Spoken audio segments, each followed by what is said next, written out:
Hello students, चलिए हम अपने इस लेक्चर को आगे बढ़ाते हैं।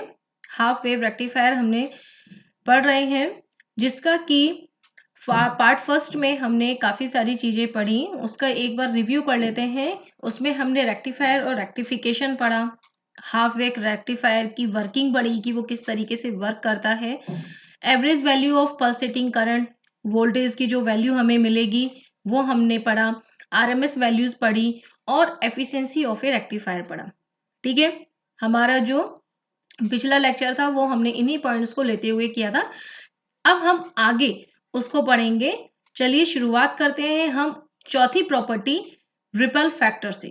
अब रिपल फैक्टर क्या होता है कि देखिए, जो हमें रेक्टिफायर में आउटपुट करंट या वोल्टेज मिल रही है वो कैसी मिल रही है, पल्सेटिंग मिल रही है, यानी कि उसमें पल्सेस बन रही हैं। ठीक है, और जो ये पल्सेशन के साथ हमें आउटपुट करंट या वोल्टेज मिल रही है इसको हम कहते हैं रिपल्स।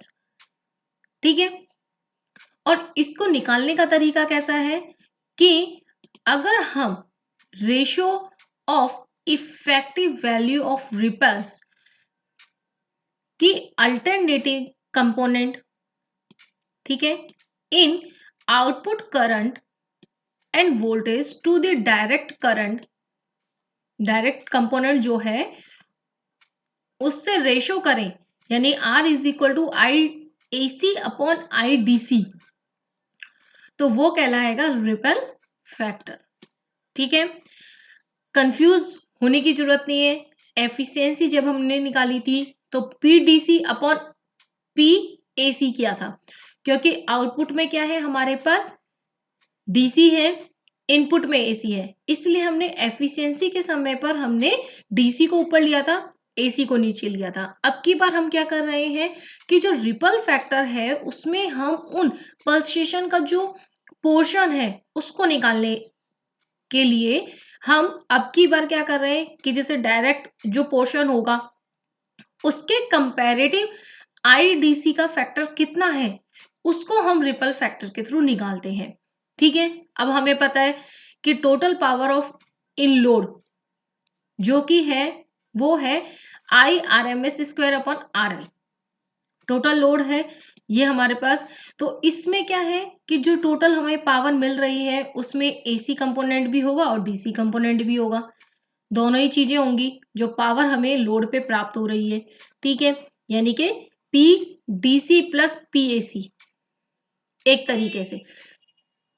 तो यहां पर देखिए हमने इन दोनों को ऐड कर दिया तो I R M S square is equal to हमारे पास हो जाएगा I D C square plus I A C square. तो I A C is equal to under root I R M S square minus I D C square. ठीक है, simple term है। तो अब इसके बाद हमने इसको रिपल फैक्टर वाली इक्वेशन में रख दिया तो हमें ये इक्वेशन नंबर 12 प्राप्त हो जाती है। अब आई आर एम एस की वैल्यू हमें पता है कि आई एम बाई 2 है, आई डी सी की वैल्यू हमें पता है आई एम बाई पाई है।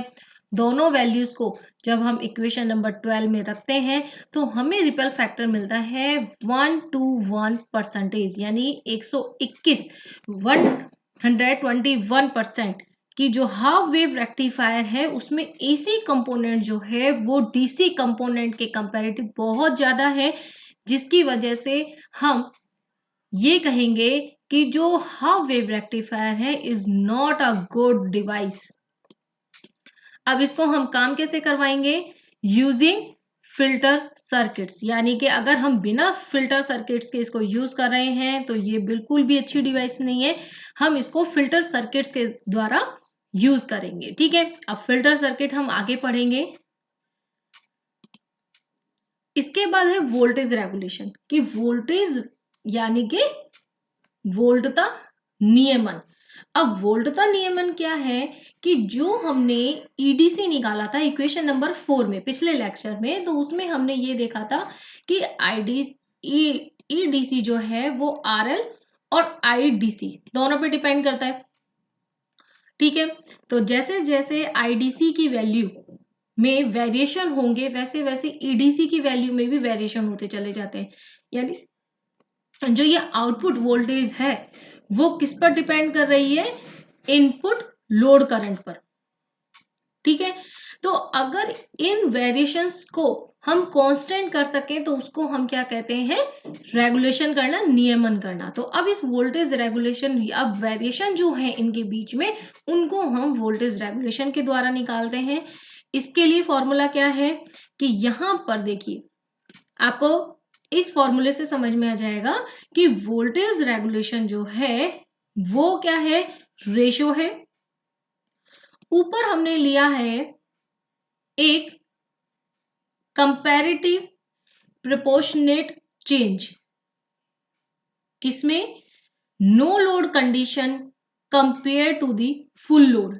VFL मतलब कि फुल लोड, नो लोड मतलब कि ओपन सर्किट होगा, तो उस कंडीशन में हम RF को इंफिनिटी ले सकते हैं, और FL मतलब लोड, जो भी वैल्यू हमारे पास R की वैल्यू है, RL की वैल्यू है, उसको हम रखेंगे with respect to full load. ठीक है, ऊपर दोनों का क्या है, डिफरेंस है, no load minus full load divided by full load. Okay, तो ये जो थोड़ी सी कॉम्प्लिकेटेड है, आप इसकी डेफिनेशन को एकदम याद अच्छे से कर ले, समझने की कोशिश करें कि वोल्टेज रेगुलेशन क्या है, कि हमारे जो फुल लोड और नो लोड वाली जो कंडीशन में हमें वोल्टेज मिल रही है, उनका difference divided by full load का। ठीक है, आउटपुट वोल्टेज। तो इस तरीके से अगर हम 100 से मल्टीप्लाई कर देंगे तो हमें परसेंटेज वोल्टेज रेगुलेशन, जो इक्वेशन नंबर 14 है, वो हमें प्राप्त हो जाएगी। ठीक है, अब सबसे पहले अब हमें यही करना है कि भाई फुल लोड और नो लोड वाली कंडीशन में हम कैसे कैसे निकालेंगे। तो उसके लिए हम क्या करते हैं कि देखिए, हमारे पास जो आईडीसी है, ठीक है, तो ईडीसी इज इक्वल टू, हमने जो पिछले हमारी वैल्यूज थी, एवरेज वैल्यू ऑफ वोल्टेज के समय पर हमने इस वैल्यू को निकाला था। ठीक है, तो वहां से हमें इक्वेशन प्राप्त हो जाती है। अब हम एक बार बात करते हैं आइडियल पावर सप्लाई की। अब आइडियल पावर सप्लाई क्या होता है, जिसमें कि वोल्टेज रेगुलेशन 0 होता है, यानी कि आउटपुट जो डायरेक्ट वोल्टेज है वो लोड करंट पर डिपेंड नहीं करती है।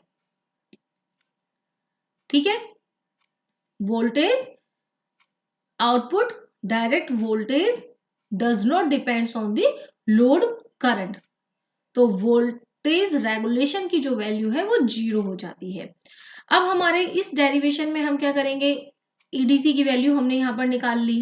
ठीक है, जो पिछले लेक्चर में हमने निकाली थी।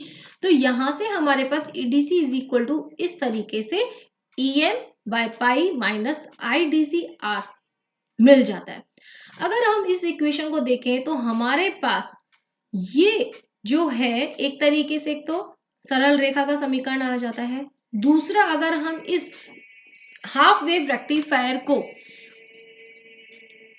एक कांस्टेंट वोल्टेज सोर्स से कंपेयर करें तो एक ऐसा हमें सर्किट मिल रहा है जिसमें कि एक वोल्टेज सोर्स है जिसका कि वोल्टेज है EM बाय पाई। ठीक है, करंट IDC फ्लो हो रही है। ठीक है, इंटरनल जो रेजिस्टेंस है, आंतरिक प्रतिरोध है, वो R है, ये रहा। ठीक है, और इस तरीके से ये एक्सटर्नल RL है। ठीक है, तो हम इस तरीके से जो हाफ वेव रेक्टिफायर का जो सर्किट है उसको हम इस इक्विवेलेंट कर सकते हैं इस सर्किट से, कि वो पूरा का पूरा जो रेक्टिफायर वाला सर्किट है वो एक कांस्टेंट वोल्टेज सोर्स से रिप्लेस किया जा सकता है with the internal resistance R, जिसके लिए इक्वेशन 15 के द्वारा दी जाएगी, उसके द्वारा देने वाले विभव की। अब जैसे जैसे यहां पर देखिए, अब IDC की वैल्यू जो है वो बढ़ेगी, वैसे वैसे क्या होगा, इस इक्वेशन से EDC की वैल्यू कम होती चली जाएगी। IDC की वैल्यू बढ़ रही है तो EDC की वैल्यू जो है वो कम होती जा रही है।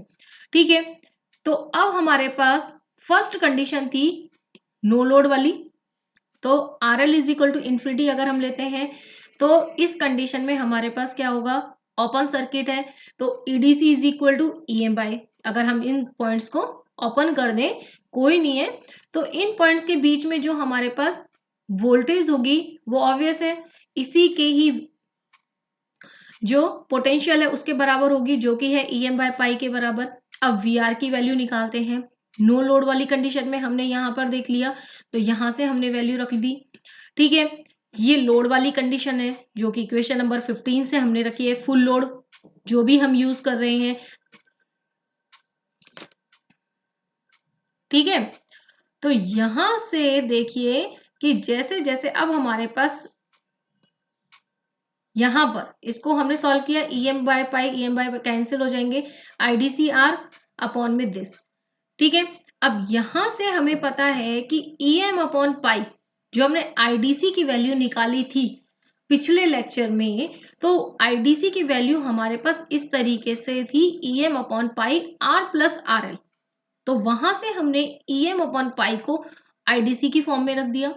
तो यहां से ऊपर तो IDCR है, नीचे अब हो जाएगा IDCR प्लस RL, और R की टर्म्स कैंसिल हो जाएंगी, IDC से IDC कैंसिल हो जाएगा, और इस तरीके से जो वोल्टेज रेगुलेशन है वो हमें प्राप्त हो जाता है, जो इक्विवेलेंट है R अपॉन RL के। R क्या है? RS प्लस RF, यानी कि सेकेंडरी कॉइल का रेजिस्टेंस प्लस फॉरवर्ड बायस में डायोड का रेजिस्टेंस अपॉन में लोड, ठीक है। तो लोड की वैल्यू जैसे जैसे बढ़ेगी वोल्टेज रेगुलेशन की वैल्यू जो है वो कम होती चली जाएगी। तो इस तरीके से हम वोल्टेज रेगुलेशन निकाल सकते हैं। अब इसके बाद नेक्स्ट प्रॉपर्टी है पीक इनवर्स वोल्टेज। तो इसके पहले डेफिनेशन ये है कि मैक्सिमम वोल्टेज जो कि डायोड में हमें मिलेगी जबकि डायोड नॉट कंडक्टिंग है, ठीक है। जबकि डायोड नॉट कंडक्टिंग मतलब कि रिवर्स बायस में है, ठीक है। तो मैक्सिमम वोल्टेज क्या होगी उसमें, हमारे पास जब हाफ वेव रेक्टिफायर है तो उसमें मैक्सिमम वैल्यू कितनी होगी, EM होगी, ऑब्वियस है, ठीक है। तो हाफ वेव रेक्टिफायर में पीक इनवर्स वैल्यू भी कितनी हो जाएगी, EM के बराबर। एक रेक्टिफायर है, वो एक डायोड है, तो एक ही हमारे पास EM की वैल्यू प्राप्त हो जाएगी। नेक्स्ट प्रॉपर्टी है frequency component of output voltage and current.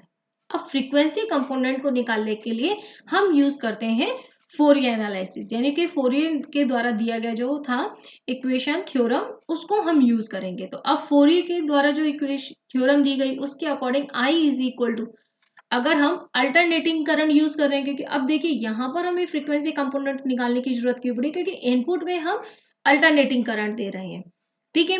Alternating current वही साइन ओमेगा टी की फॉर्म में था, तो हमारे पास जो आउटपुट करंट है that is I is equal to, हम इस फॉर्म में लिख सकते हैं, ठीक है। जहां पर इन कंपोनेंट्स यानी A0 AN BN इनको यहां पर इन इस तरीके से इन फंक्शंस के थ्रू निकाल सकते हैं। जैसे कि A0 है तो एवरेज वैल्यू ऑफ करंट जो हमने हमारे पिछले लेक्चर से निकाली है, AN तो cos n ओमेगा टी से, फिर हम इसको इंटीग्रल करेंगे, और BN में हम sin n ओमेगा टी से मल्टीप्लाई करके फिर इंटीग्रल करेंगे। अब I की वैल्यू जो है वो हमारे पास इस तरीके से प्राप्त हुई है कि 0 to t/2 जो हाफ इंटरवल है उसमें I is equal to Im sin omega t हमें मिलेगा, और हाफ जो सेकेंड हाफ इंटरवल है उसमें 0 है।